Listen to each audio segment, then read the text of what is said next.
अस्सलाम वालेकुम नाज़रीन। एंकर इमरान रियाज खान ने फिर से वीलॉग बनाने का ऐलान कर दिया और साथ ही साथ उन्होंने इमरान खान के बारे में बहुत से इंकशाफात भी किए। उन्होंने लाडले नवाज शरीफ और इनके सहूलतकारों की तरफ से इमरान खान को फंसाने की कोशिश को भी बेनकाब कर दिया और दूध का दूध और पानी का पानी कर दिया। आइए पहले उनकी गुफ्तगू सुनते हैं, फिर इस पर बात करते हैं। मैं उम्रा करके मैंने सोचा था कि मैं अपना वीलॉग शुरू करूंगा। मेरे रब को मंजूर होगा तो वो मुझे बुला लेगा, मैं जाऊंगा, उम्रे की अदायगी करूंगा, सादत हासिल करूंगा, वापस आऊंगा, अपना काम शुरू करूंगा। उम्रा मुकम्मल करने के बाद 3 दिन में मैंने अपना उम्रा करना है इंशाल्लाह। फैमिली मेरी जो है वो दे विल टेक टाइम, वो थोड़ा रहेंगे, वो उम्रा अपना मुकम्मल करेंगे और दिन मदीना मुनव्वरा में भी गुजारेंगे। मुझे सिर्फ 3 दिन के लिए उम्रा करना है, अल्लाह के घर पे हाजिरी देनी है और रोज़ा रसूल पे हाजिरी देनी है। अल्लाह ताला ये सआदत दे। तो दुआ में अल्लाह से कर रहा था कि अल्लाह ताला बुला ले। अगर मैं नहीं जा पाऊंगा और मुझे रोक दिया जाएगा तो फिर मैं अपना काम शुरू करूंगा भाई, फिर अल्लाह की इसी में मर्जी है। फिर 3 दिन बाद क्या, 3 दिन पहले काम शुरू कर देंगे। मैं जर्नलिस्ट हूं, मुझे जर्नलिज्म ही करना है, ये मेरी जिंदगी है, ये मेरा लाइफ स्टाइल है। मैं इतने दिन नहीं कर पाया, मैं जुनूनी किस्म का आदमी हूं भाई। मुझे लगा मुझे बोलना चाहिए, वरना मेरे दोस्त मुझे डरा रहे थे कि आप 1 साल नहीं बोल सकते। कुछ ये चाह भी रहे थे कि मैं ना ही बोलूं, उन्हें लगता था नहीं बोलेगा तो इधर तो रहेगा। तो मैंने उन्हें कहा यार मेरा मुल्क है, मेरे लोग हैं, मैं यहाँ का रहने वाला हूं। मेरे ख्याल में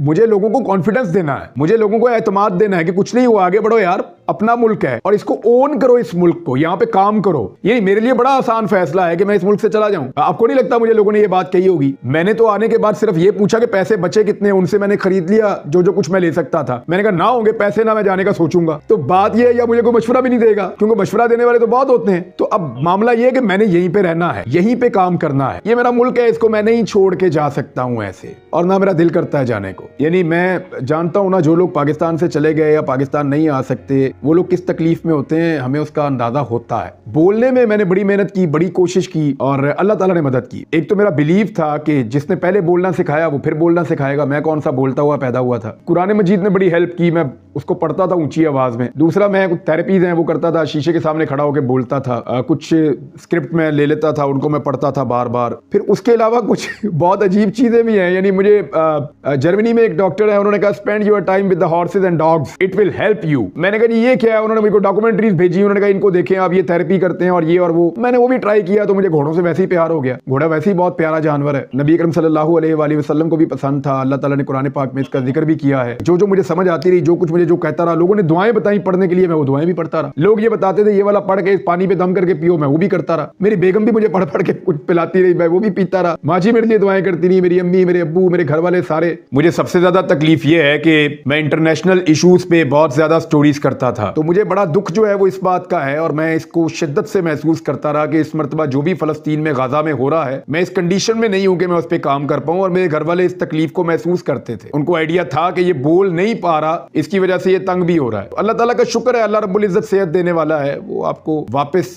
सेहत भी वही देता है, मदद भी वही करता है, हौसला और हिम्मत भी वही देता है, वही पालता है, वही हिफाजत करता है। तो उसकी बड़ी मेहरबानी है। तो मैं कर पाऊंगा इंशाल्लाह, और अब मैं जब कर पाऊंगा तो फिर मुझे करना चाहिए, मुझे यही काम आता है। आप जो काम करते हैं पिछली लगभग 2 दहाइयों से, आप उसको छोड़ तो नहीं सकते, तो फिर कैसे हो सकता है? ये तो बड़ी ऑब्वियस चीज है। होता है बाज़ औक़ात हमारा बोला हुआ लोगों को पसंद आता है, बाज़ औक़ात नहीं आता। आजकल नवाज शरीफ साहब बड़े बदमजा हैं जो बात मैं कर रहा हूं, और एक दौर था जब नवाज शरीफ साहब मेरी बात पे बदमजा नहीं होते थे, खुश होते थे। इसी तरह मुख्तलिफ ताकतवर और कमजोर लोग जो है वो अपने अपने तौर पर रिएक्शन देते हैं अपने अपने तरीके से। तो हम काम तो करते रहते हैं ना भाई। मुझे ऐसा लगा कि इमरान खान घेर घार के इनको वहीं ले गया जहां वो इनको लाना चाहता था। इमरान खान ने, मुझे ऐसा लगा कि सिस्टम को डिसीव कर दिया है, सिस्टम को ऐसा धोखा दिया कि सिस्टम को समझ ही नहीं आई कि ये मेरे साथ हुआ क्या। वो ये साबित करने में या ये प्रिटेंड, यानी इनको ये बावर करवाने में, आसान लफ्जों में कहूं तो वो ये कामयाब हो गया कि मुझे गिरफ्तारी से डर लगता है, और सिस्टम ने इस पे बिलीव कर लिया। अब इमरान खान गिरफ्तार है, कोई गलती कर नहीं सकता। वजह यह है कि बाहर होगा तो गलती करेगा ना। अगर 5-7 हजार जुमले बोलेगा, बीच में तो 2-4 जुमले गलत होंगे तो उसके ऊपर तनकीद होगी ना, वो है ही नहीं, गलती कहां करेगा। दूसरा, उसको किसी कंपेन की जरूरत ही नहीं है, विक्टिम वो बन चुका है, मैक्सिमम चीजें वो बोलकर चला गया है। मेरे ख्याल में इमरान खान घेर घार के सिस्टम को वहीं ले गया जहां वो लेकर जाना चाहता था, ये उसका ग्राउंड था। उसकी गिरफ्तारी तो हो गई है, लेकिन उसको छोड़ना कैसे है, ये सबसे बड़ा सवाल है। क्योंकि केसेस तो आप भी जानते हैं, मैं भी जानता हूं, पूरा पाकिस्तान जानता है कि केसेस की नौयत क्या है और ये केसेस की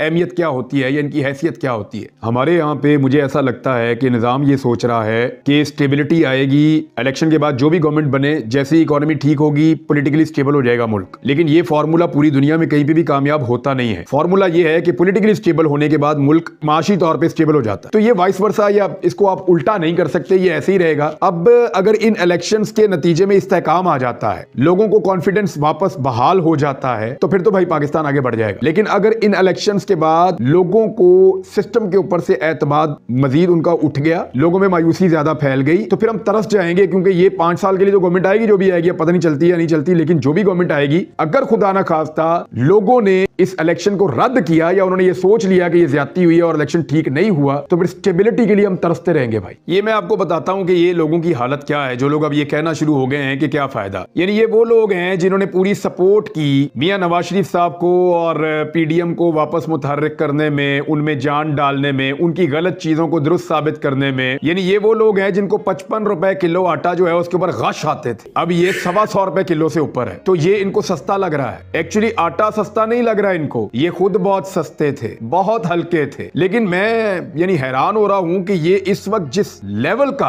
प्लेइंग फील्ड मिला है पाकिस्तान तहरीके इंसाफ को, वो ये लेवल तक चला गया कि इन लोगों को भी बोलना पड़ गया। 1 2 4 जो है ना वो आप निकाल दें एक्सेप्शंस, वो तो बस बहुत किसी और नेक्स्ट लेवल पे पहुंच गए हैं। वो कह रहे हैं अभी भी और मारो, और मारो, और मारो, दफन ही कर दो। लेकिन ज्यादातर लोग जो हैं उनको भी अब शर्म आना शुरू हो गई है कि यार एक लेवल होता है, इससे आगे तो नहीं जाना चाहिए मामला। यानी नवाज शरीफ को सहूलतकारी ठीक है मिल जाती है पॉलिटिकल पार्टीज को, लेकिन इस लेवल का नवाज शरीफ के लिए ये निजाम जिस हद तक पहुंच गया है, 3 मरतबा वो इस मुल्क के वजीर आजम बनाए गए। और ये शख्स का अगर ये अंजाम है ना सियासत का कि आज लोग उन्हें मुंह लगाने के लिए तैयार नहीं है। इनका ससुराल है मोनी रोड लाहौर में, इनका जो ससुराल है वो उनके रिश्तेदार हैं वो मोनी रोड लाहौर वाले जो हैं, वहां पे जितने तगड़े होते थे आप सोच भी नहीं सकते। वहां नवाज शरीफ साहब की रैली का जो पोस्टमार्टम किया है लाहौर के रिपोर्टर्स ने, और जिस तरह की वीडियो उन्होंने लगाई है और जो चीजें उन्होंने दिखाई हैं, यानी ये एक इबरतनाक सियासी सूरत-ए-हाल है एक ऐसे आदमी की जो 3 दफा वजीर आज़म रह चुका है। बच्चे वहां पे मुझे लोकल्स ने बताया और वहां जो जर्नलिस्ट थे उन्होंने बताया कि बच्चे चोर चोर की आवाजें लगा रहे थे,